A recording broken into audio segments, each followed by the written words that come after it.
이 시간에 우리에게 주신 하나님의 거룩한 말씀은 사사기 8장 33절에서 35절까지 말씀입니다.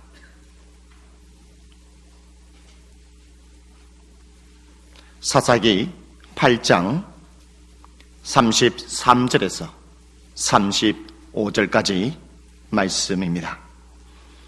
기드온이 이미 죽음에 이스라엘 자손이 돌아서서 바알들을 따라가 음행하였으며 또 바알브릿을 자기들의 신으로 삼고 이스라엘 자손이 주위의 모든 원수들의 손에서 자기들을 건져내신 여호와 자기들의 하나님을 기억하지 아니하며 또 여룹바알이라 하는 기드온이 이스라엘에 베푼 모든 은혜를 따라 그의 집을 후대하지도 아니하였더라.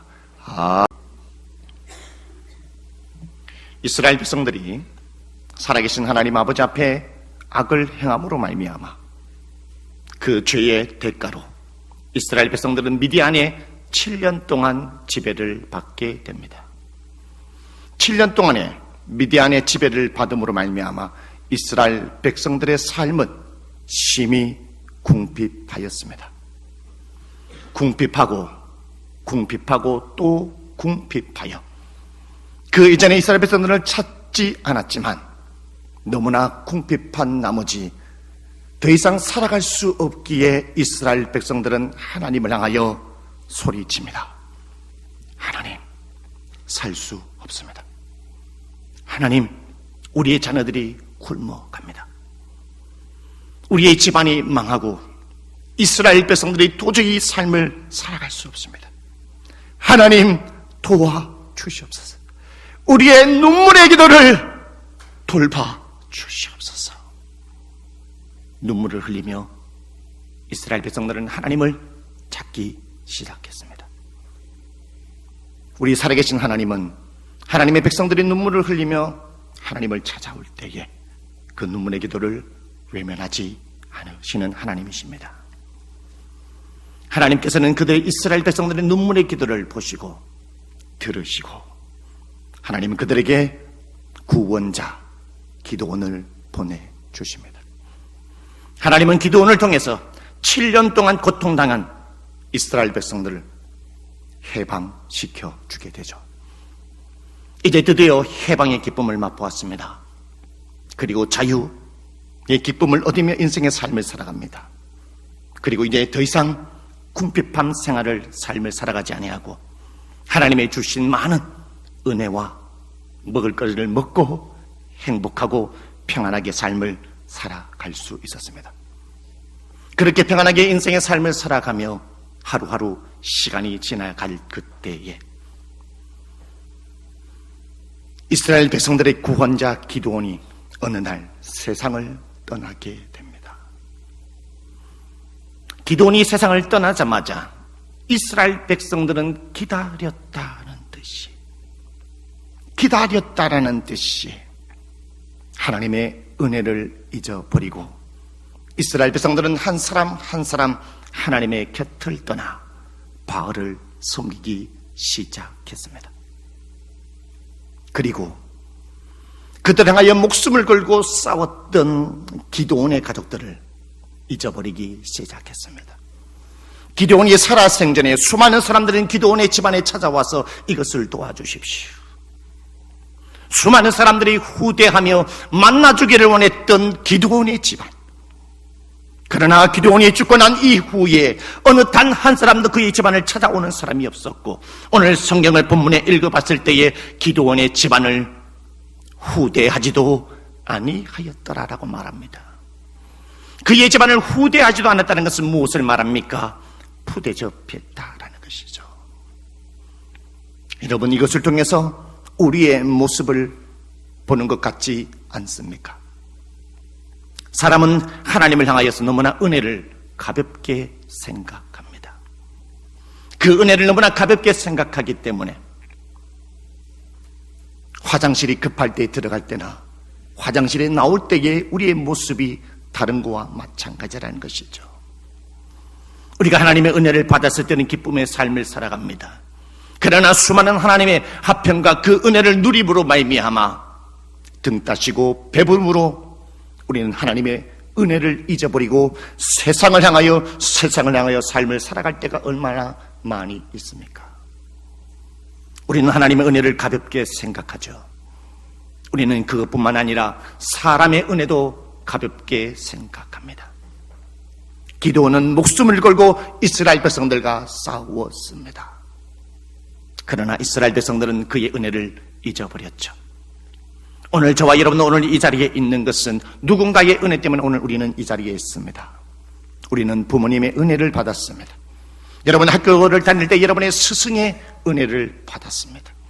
친구의 은혜를 받았고, 그리고 여러분의 선배들의 은혜를 받았고, 여러분의 친구들의 은혜를 받고 오늘 여러분은 이 자리에 있는 것이죠.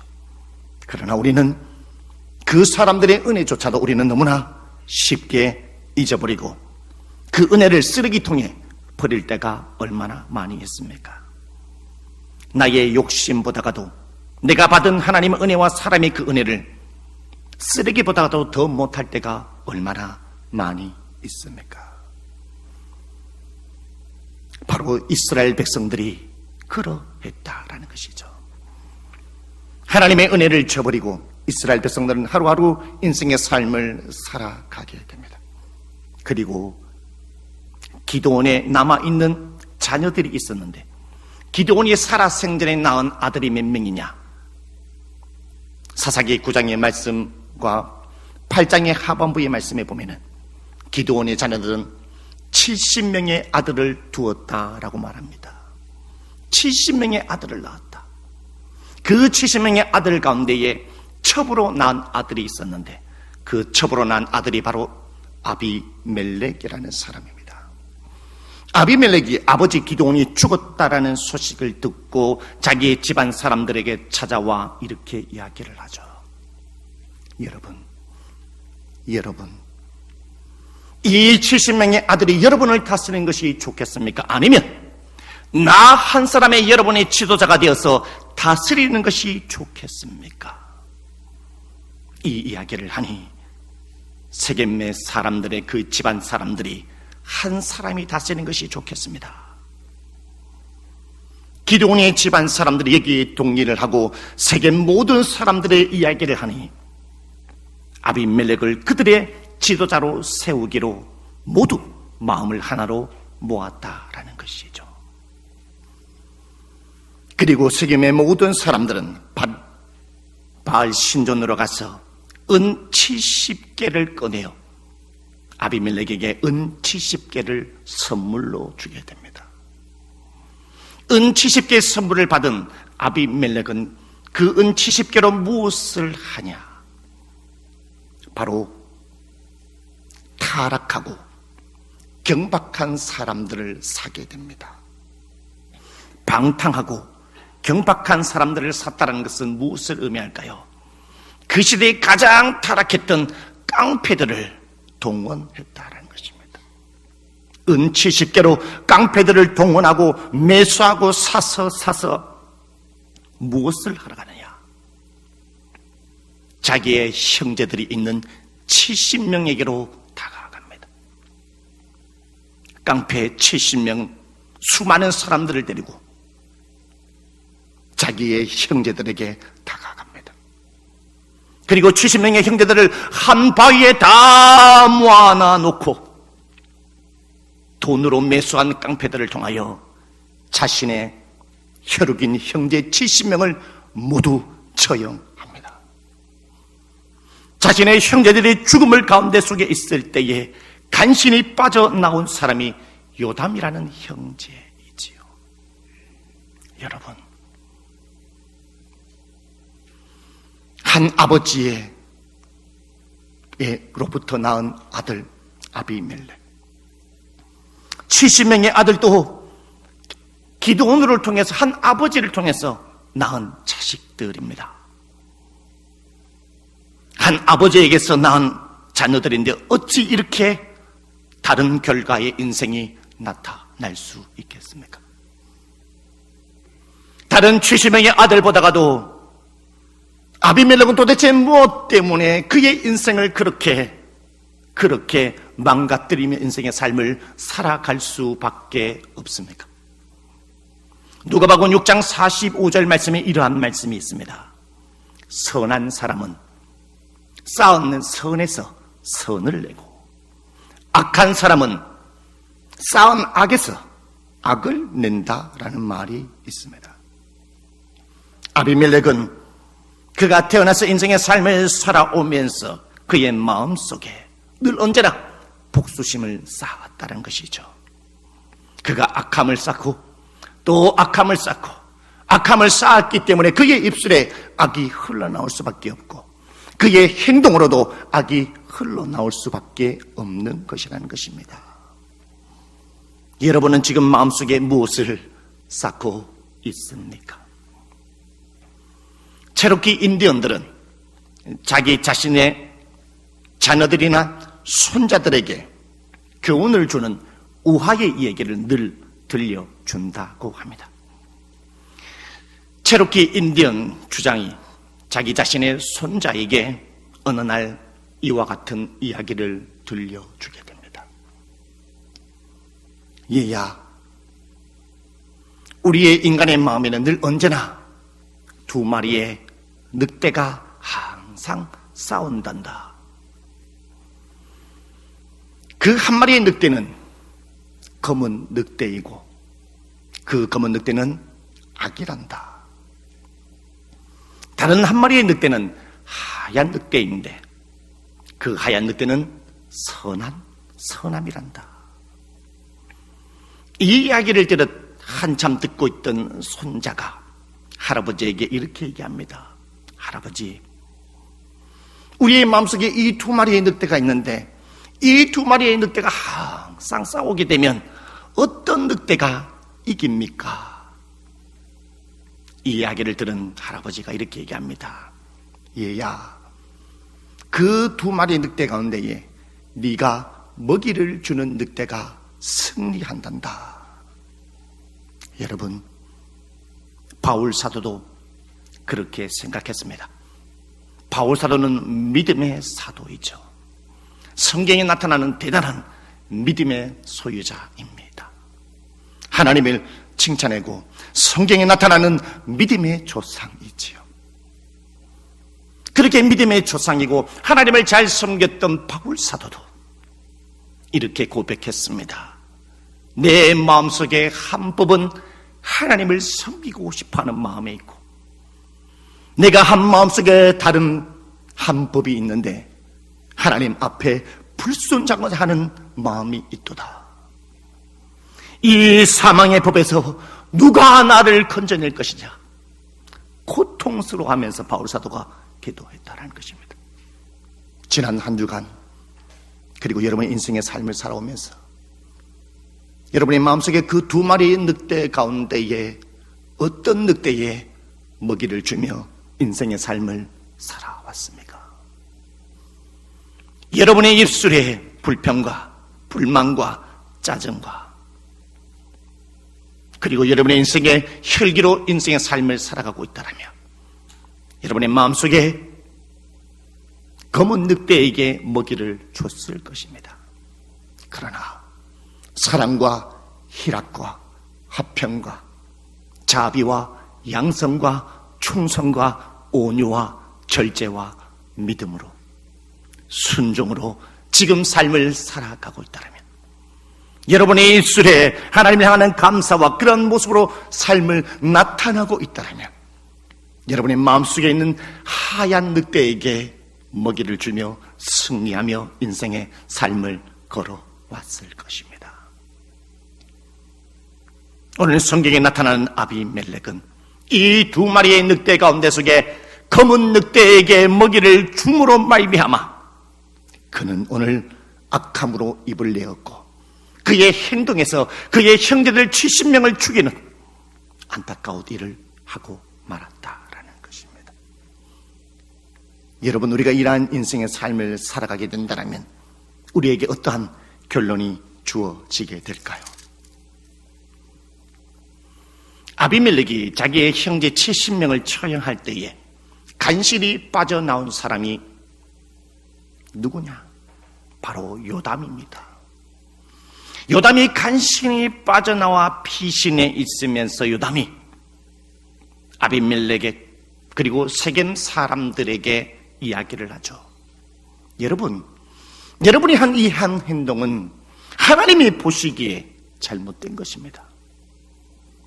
그리고 사람의 본분으로 봐더라도 이것은 분명히 잘못된 것이죠. 그러므로 말미암아 요담이 피신하여 숨어서 세겜 사람들과 아비멜렉을 향하여 이렇게 이야기합니다. 아비멜렉의 집에서 불이 나와 세겜 사람들을 살을 것이고 세겜 사람들의 집에서 불이 나와 아비멜렉의 집을 살게 될 것이다. 이 말이 무엇이냐? 바로 아비멜렉과 세겜 백성들을 향하여 저주를 막 퍼부었다는 것이죠. 여러분, 우리의 마음속에 무엇을 담느냐에 따라서 우리의 마음속에 늑대에게, 검은 늑대에게 먹이를 주고 또 먹이를 주고 또 먹이를 주게 되면 우리의 입술로 검은 죄악과 우리의 행동으로 검은 죄악이 흘러나오게 돼요. 그러면 어떻게 될까요?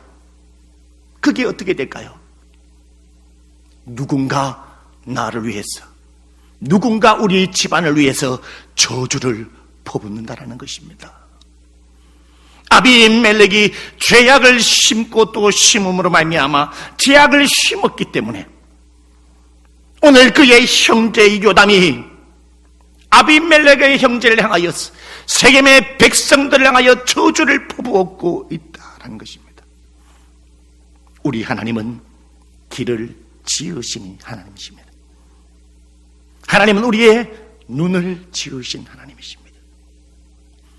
길을 지으신 하나님께서 억울하고 고통 가운데 속에 있으므로 그 고통 가운데 속에 억울함으로 저주하는 그 저주의 소리를 듣지 아니하실까요? 하나님은 그 아픔의 저주 소리를 반드시 들으시는 하나님이십니다. 그리고 하나님은 오늘 저와 여러분의 눈을 지으신 하나님이십니다. 눈을 만들으셨죠. 하나님의 눈을 만들었다는 것은 무엇을 말합니까? 오늘 여러분의 눈이 있기 때문에 세상을 보고 삶을 살아갑니다. 하나님이 눈을 지었기 때문에 하나님도 오늘 저와 여러분을 한 사람 한 사람 한 사람을 살펴보고 계신다는 것입니다.